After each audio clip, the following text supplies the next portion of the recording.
Hello दोस्तों, स्वागत है आपका Hindi with Nirala YouTube channel में। दोस्तों, मुझे आशा है कि आप स्वस्थ होंगे, मस्त होंगे और ज़बरदस्त होंगे और आप अपनी पढ़ाई को अच्छे से कर रहे होंगे। तो दोस्तों, हमने पिछली वीडियो में श्वास वायु के आधार पर व्यंजन को पढ़ा था, जिनमें अल्प प्राण व्यंजन और महाप्राण व्यंजन को पढ़ा था।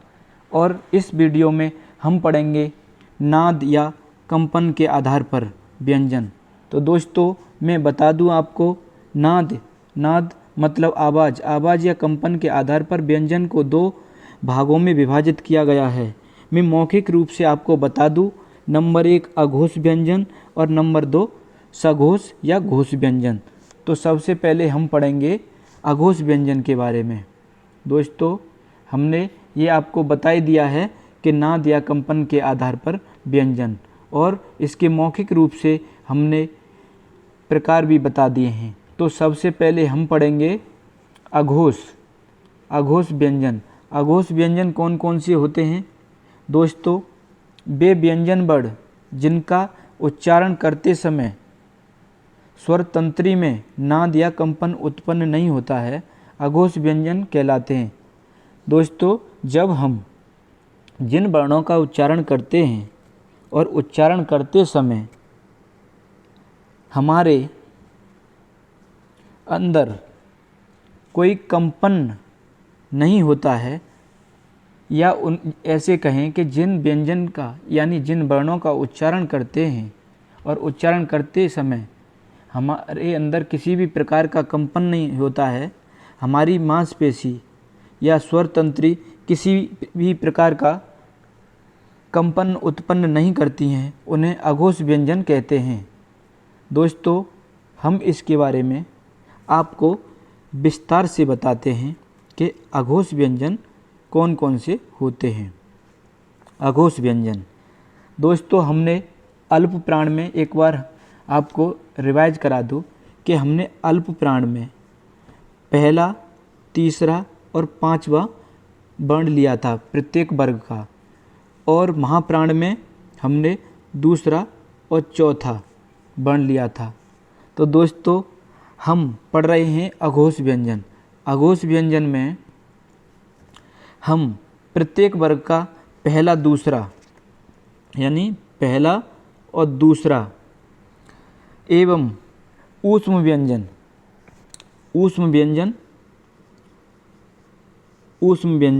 लेंगे। पर ऊष्म व्यंजन से और है, ये चार ऊष्म व्यंजन होते हैं, परंतु हम है को अघोष व्यंजन में नहीं रखेंगे, क्योंकि ये ऊष्म व्यंजन होते हुए भी ये सघोष या घोष व्यंजन में रखा जाता है। दोस्तों, इतनी बात समझ में आ गई होगी, और हम आपको एक चार्ट के द्वारा आपको समझाते हैं। दोस्तों, हम चार्ट के आधार पर आपको बताते हैं। देखो दोस्तों, हमने आपको बताया था कि प्रत्येक वर्ग का पहला,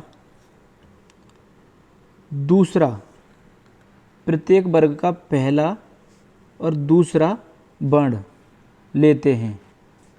पहला, दूसरा, पहला, दूसरा, पहला और दूसरा। और क्या लेते हैं? हम लेते हैं ऊष्म व्यंजन। और ऊष्म व्यंजन में से हम क्या नहीं लेते? हम नहीं लेते हैं है को। तो दोस्तों, हम ये बताएं आपको कि इनकी संख्या कितनी हुई। तो इनकी संख्या कितनी हुई? 5। इनकी संख्या हुई 5। इनकी संख्या हुई 5 और इनकी संख्या हुई 5। यानी पहले और दूसरे वर्ण को उठाएं, यानी प्रत्येक वर्ग के पहले और दूसरे वर्ण को उठाएं, और उनके उठाने के बाद जब हम गिनती करते हैं तो इनकी गिनती होती है टोटल 10। और हमने ऊष्म व्यंजन को भी इनमें प्लस किया था, यानी वैसे ऊष्म व्यंजन की संख्या होती है 4, मगर हम है को छोड़ेंगे और हम 3 वर्ण इसमें केवल जोड़ेंगे, तो इनकी संख्या कुल मिलाकर के ये कहेंगे कि 10 व्यंजन और प्लस व्यंजन, यानी स्पर्श व्यंजन, ये कहेंगे इन्हें स्पर्श व्यंजन, प्लस 3 ऊष्म, यानी 3 ऊष्म व्यंजन, यानी 3 ऊष्म व्यंजन, यानी 10 स्पर्श व्यंजन और 3 ऊष्म व्यंजन, कुल मिला के इनकी संख्या हुई 13। दोस्तों इतनी बात आपको समझ में आ गई होगी। तो दोस्तों हम आगे बढ़ते हैं और आगे पढ़ेंगे हम सघोष या घोष व्यंजन। क्या? सघोष या अघोष, और सघोष और अघोष के सघोष और घोष व्यंजन के बारे में जानेंगे। और दोस्तों हम इसकी परिभाषा को मौखिक रूप से बता देते हैं अपने शब्दों में, जो आपको अच्छे से याद हो जाए। दोस्तों जब हम जिन व्यंजन वर्णों का उच्चारण करते हैं तो स्वर तंत्री में नाद या कंपन होता है। और हमने वहाँ क्या बताया था, अघोष में बताया था कि जब हम जिन व्यंजन वर्णों का उच्चारण करते हैं तो हमारी स्वर तंत्री में किसी भी प्रकार का कोई कंपन नहीं होता। और हम सघोष में बता रहे हैं, ध्यान रखना, सघोष में बता रहे हैं कि जिन व्यंजन वर्णों का उच्चारण करते हैं तो हमारी स्वर तंत्री होती हैं, उनमें कंपन उत्पन्न होता है, इसलिए इनको सघोष या घोष व्यंजन कहते हैं। दोस्तों हमने अघोष व्यंजन में हमने पहला और दूसरा वर्ण रखा था प्रत्येक वर्ग का, और यहाँ रखेंगे हम, यानी पहले और दूसरे को छोड़ करके तीसरा, चौथा और पांचवा, तीसरा, चौथा, पांचवा वर्ण रखेंगे। और यहाँ हम अंतस्थ व्यंजन को भी रखेंगे, यानी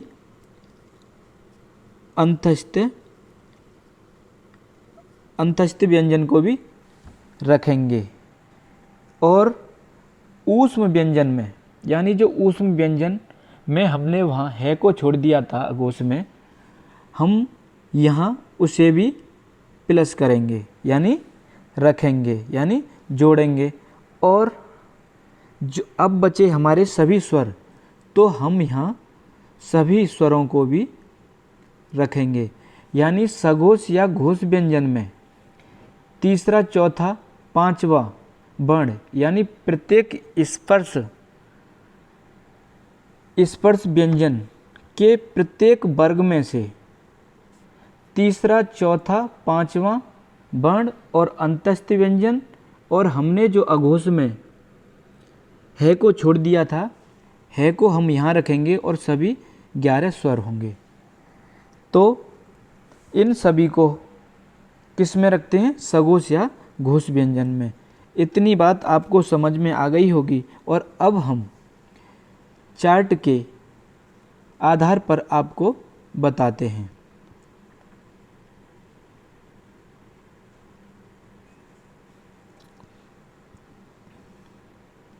चार्ट के आधार पर हमने अघोष में पहला और दूसरा लिया था, और यहाँ पर तीसरा, चौथा और पांचवा प्रत्येक वर्ग में से तीसरा, चौथा और पांचवा, तीसरा, चौथा और पांचवा, तीसरा,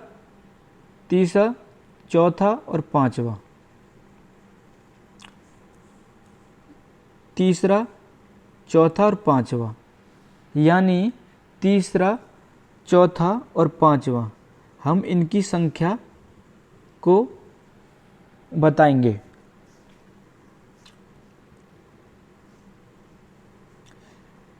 प्रत्येक वर्ग में से हम 3 वर्णों को ले रहे हैं, तीन तीन वर्णों को, और वर्ग हैं हमारे 5। तो ये स्पर्श व्यंजनों की संख्या कितनी हुई? स्पर्श व्यंजनों की संख्या सघोष या घोष व्यंजन में, तो हम कहेंगे 15। कितने? हम कहेंगे 15। हम तो कहेंगे 15। 15 तो हुए स्पर्श व्यंजन, और अंतस्थ व्यंजन 4 हुए। अंतस्थ व्यंजन यह, रे, ले, वे, इन्हें गिनेंगे। और हमने जो अघोष में है को छोड़ा था, हम उसे भी इसमें प्लस करेंगे। और अब बचे 11 स्वर। अब हम इनकी गिनती करेंगे। 15 और 4 19 और 1 20 और 11 31। कितने हुए? 31। तो इनकी कुल मिलाकर के संख्या 31 होती है। अगर एग्जामिनर आपसे पूछेगा कि सघोष या घोष व्यंजनों की संख्या कितनी होती है, तो आप, मुझे उम्मीद है कि आप प्रश्न को नहीं छोड़ेंगे, उसका ज़रूर जवाब देंगे। ऐसे ही अघोष व्यंजन की संख्या अगर एग्जामिनर पूछता है कि अघोष व्यंजनों की संख्या कितनी है, तो आप बताएंगे कितनी है? 13। 13 कैसे बताई मैंने? उसमें पहला और दूसरा वर्ण उठाएंगे प्रत्येक वर्ग से, और जो ऊष्म व्यंजन होते हैं उनमें तीनों से उनको प्लस करेंगे, तो कुल मिलाकर के संख्या उनकी हो जाएगी 13। तो दोस्तों, इतनी बात समझ में आई होगी। दोस्तों, मुझे उम्मीद है कि जो भी मैंने हिंदी वर्णमाला में बारी बारी से आपको बताया है और आपको अच्छे से समझ में आ गया होगा। तो ज़्यादा लंबी वीडियो को न खींचते हुए, ज़्यादा लंबा समय न लेते हुए, हम अपनी वाणी को यहीं विराम देते हैं। और दोस्तों, आपसे निवेदन करते हैं कि हमारे channel Hindi with Nirala YouTube channel को सब्सक्राइब कीजिए, लाइक कीजिए और शेयर कीजिए, जिससे हमें मोटिवेट मिलता रहे और हम इस शिक्षा के क्षेत्र में अच्छे से काम करते रहें। दोस्तों, जय हिंद, जय भारत।